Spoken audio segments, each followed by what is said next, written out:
William the Conqueror, an adventure from history. For 150 years after the time of Alfred the Great, people were continually fighting one another all over England. What the country needed was a strong king who could keep order. In France, there was a young boy whose name was William, who was the son of the Duke of Normandy. This was the boy who in the year 1066 came and conquered England. When William was only 8 years old, his father died. For years he had to remain hidden, because there were men in France who wished to kill the young boy and steal the country and the castles which had belonged to his father.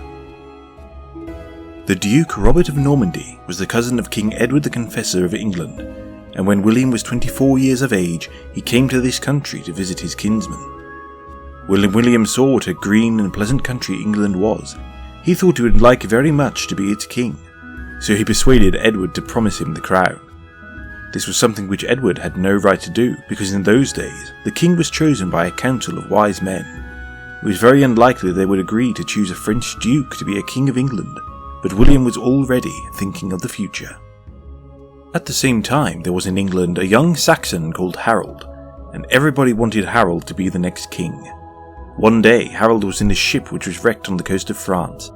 When he and his sailors got ashore, they were not treated kindly as shipwrecked sailors are today. They were taken prisoners and put into horrible dungeons. This was because at that time, it was considered quite fair to take a man prisoner, and then make his relations or friends pay a lot of money to get him back again. Even an English king, Richard I, was later held to ransom, as it was called, in this way. When William heard that Harold had been taken prisoner, he immediately sent for him, and the man who had captured Harold at once brought him to William's castle in Normandy. William received Harold in a friendly way, and told him how sorry he was that he had been put into a dungeon. He took Harold out hunting, and even conferred upon him the order of knighthood. All this was in order to get Harold to make the same promise that Edward had made. Harold, of course, wanted to be king himself, but he was really William's prisoner, and he knew that if he did not promise what William asked him, he would never get back to England at all. So he promised to help William to become king of England when Edward should die. William had not been honest with Harold, because when Harold had made his promise, William had told him to put his hand on a box. Harold did not know that inside the box were some very sacred relics. This meant that if Harold broke his promise, very terrible things would happen to him. When Harold returned to England, he said that he had only promised because he was a prisoner, and not of his own free will. So when King Edward died on January 5th, 1066, Harold was crowned King of England in the newly built Westminster Abbey. William was very angry when he heard this. He was more determined than ever to be King of England himself, so he gathered together all his soldiers to sail across to England and capture it by force. William the Conqueror was a very clever man. He wanted to make quite sure that his soldiers would be able to land in England, and he was afraid that if Harold was on the beach with a large army, this would not be easy. So William made friends with a man called Tostig, who was actually Harold's brother, but they had quarrelled, and Tostig had been banished from England. William was sure that Tostig must be very angry with Harold, and would want to be revenged on him. William was right, so one night William and Tostig sat over a map of England, and Tostig agreed to invade the north of England a few days before William invaded the south of England. They hoped that Harold would march north to fight Tostig, and William would be able to land without opposition. In the meantime, William had gathered together hundreds of ships in the French harbours opposite England, but the late summer gales in the Channel wrecked a lot of the French ships before they sailed, and William's soldiers began to wish they had not so cheerfully engaged to cross the sea and invade England. It began to look as though all the ships and stores which William had gathered would be wasted, simply because his soldiers were afraid that fortune had turned against them. Just at that moment, a new bright star with a fiery tail appeared in the sky. We know today that it was Halley's Comet, but William persuaded his followers that it was a heavenly sign, meaning that they would win a great victory over the English. The appearance of the new star put fresh heart into William's soldiers. They went on board the ships feeling that the invasion of England was under special protection. It must have been a wonderful sight as William's fleet set out from France.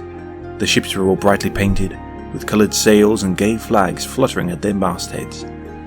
A man whose father saw them sailing across to England wrote, "I heard my father say that there were 700 ships less full when they sailed from St. Valery, and there were, besides these ships, boats and skiffs for the purpose of carrying the arms and harness."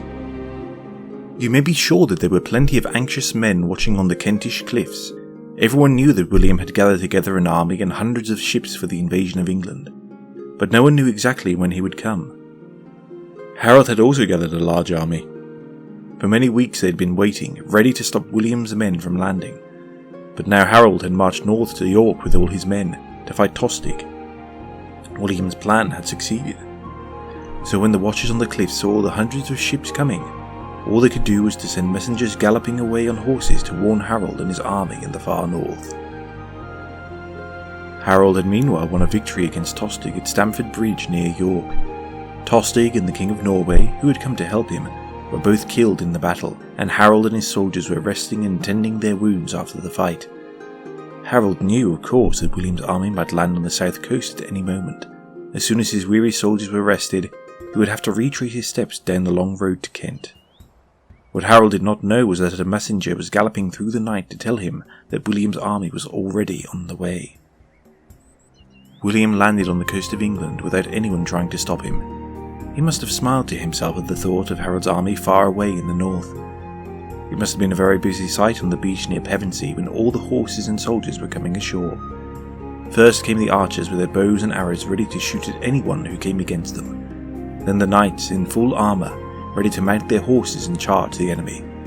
But there was no enemy, only a few watchers high up on the cliffs. As William himself landed, he tripped and fell. His followers thought this was a bad sign, but William stood up with both hands full of sand and earth. "Look," he said, "I have seized England with my 2 hands." The Normans were now safely ashore in England, but they knew that Harold's army would be marching south to fight them.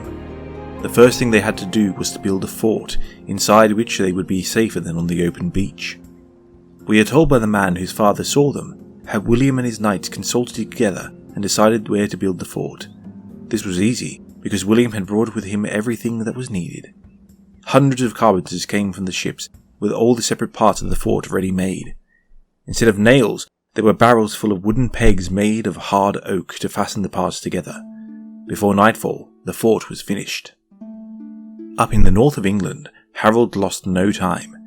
As soon as the weary messenger had told him that William had landed, Harold ordered the trumpets to be sounded. Within a few minutes, the tired soldiers were on their feet again, ready to begin their long march. Harold and his knights had horses, but most of the soldiers had to march all the way from York to the south coast. This took them many days, and by the time they got there, William had made ready to fight them. He had done something else. He had ordered all his ships to be drawn up on the beach and told the carpenters to bore holes in them, so they would not float. His men knew that they had either to win or die. They could not get back to France. At last, Harold and his army arrived, and gathered together on a hill not far from William and his men. William knew that he must attack at once before Harold's army grew any larger, so calling on his knights he charged towards the hill. The Battle of Hastings was fought on October 14th in the year 1066. This is one of the most important dates in the history of England. At first, Harold and his men seemed to be winning, because they kept together and were able to beat off the Norman knights. When the knights fell back, the English thought the battle was over, and rushed down the hill after them. It was a great mistake for the English to charge down the hill after the Norman knights. By doing so they became scattered, and could not help one another. So it was easy for the Normans, who were all on horses, to strike down the unmounted English. King Harold did not charge down the hill with the others. He and a few of his men saw that this was a mistake, and they remained around their banner on the top of the hill. When William saw this, he ordered his archers to shoot their arrows high into the air so they would drop down onto Harold and his men. Soon the arrows were falling thick and fast, and Harold and the few men who remained with him could not stop them all with their shields. Many of them were killed or wounded, and finally an arrow struck Harold in the eye. With the death of their brave leader, the English knew that the battle was lost, and soon all of them were killed or taken prisoner by the Normans. The Battle of Hastings was lost. There exists today a wonderful picture called the Bayeux Tapestry, showing the invasion of England by William and the Battle of Hastings. The first thing William did after winning the battle was to march to London. There were no longer any English fighting men to bar his way, and soon he reached the gates of the city. William expected to find the gates closed, but instead of this, he was met by the bishops and nobles. They knew that they could not stop William from conquering the whole of England, so they asked him to be King of England without any more fighting. William accepted, and in a very old book written at the time, it is recorded that he promised to be a kind lord to the English people. Most of the time, William kept that promise. So a Norman Duke became King of England. William decided that he would be crowned at Westminster in exactly the same way Harold had been. He wanted people to think of him as a true English king and not as a foreign conqueror. So on Christmas Day in the year 1066, William of Normandy rode through the streets of London to his coronation. It was snowing hard, and the streets and houses were white, but we can be sure that all the people came out to see what the new king looked like. Inside the abbey, William was crowned by the Archbishop of York on one side and a French bishop on the other. As the crown was put on his head, all the nobles shouted. Unfortunately, the Norman soldiers outside thought a riot had broken out, and many people were killed before order was restored. There stands in London today a building which will always remind us of William the Conqueror. This is the Tower of London. This great keep was built by William on the place where, long before, the Romans had built a fort. Its purpose was to protect London. But it also had another reason. William was never quite sure whether the English people would not rise against him. In the Tower of London, guarded by his soldiers, he knew that he was safe. The part of the Tower of London built by William is the central keep. It is called the White Tower because of the whiteness of the stone, which William caused to be brought all the way from Caen in Normandy. William believed that it was the duty of a king to see that the government of the country was properly carried out. In those days there was no parliament as we know it today. The king had one or two men to advise him, but he had to do most of the work himself. William worked hard. He often acted as a judge in the court of law, and wherever he went he was always trying to find out what people thought and what they wanted. He was harsh to those who broke the law, but he was always ready to change a law which he thought was unjust. There were, of course, still people in England who did not like being ruled by a foreign king. In the north of England there were many such people. Several times William had to march all the way from London with his army to put down rebellions. Then came the destruction of York. The men of Northumbria killed the Norman governor and all his soldiers. Once more William brought his army to restore order. This time he determined that he would put an end to it. He ordered his men to burn every house and destroy everything they could find between the Humber and the Tees. This part of England remained a wilderness for more than 50 years. William devastated the north to prevent further rebellion. He also cleared a large part of the south of England for another reason. William was very fond of hunting. In those days, wild deer and even wild boars were to be found in England. William decided that he would set aside a part of his new kingdom as a hunting ground. He marked out an area nearly 100 miles around, lying between the River Avon and Southampton Water, containing more than 50 parishes. Then he sent his men to pull down all the houses and churches and villages, and drive away all the people who lived there. This was one of the occasions on which William broke his promise to be a kind lord. The area which William cleared remains today as the New Forest in the county of Hampshire. In the clearing of the New Forest, William was thinking only of his own pleasure, not the welfare of his people. But in many ways William was a wise man and a good king. One of the things which he did was to order that a great book should be made of all the land and all the people living in England. This had never been done before. So William sent parties of men in all directions, telling them to ask everybody about their land and their houses, their farms and their cattle. With each party was a man who could read and write, and all the answers were carefully written down. This book exists today and can be seen in London. It is called the Domesday Book and is exactly as it was written nearly 900 years ago. William the Conqueror, now called William I, was the first real king of all England. By means of the Domesday Book, he knew exactly where everyone lived and how much property they owned. This meant that for the first time in the history of England, it was possible to ensure that all the people pay their correct taxes to the king. And by the means of the castles which were built all over the country by his Norman knights, William was able to keep the king's peace. All this took a long time to do, but it meant in the end that after more than 600 years of fear and uncertainty, the people of England were once more able to live their lives and work at their trades in safety.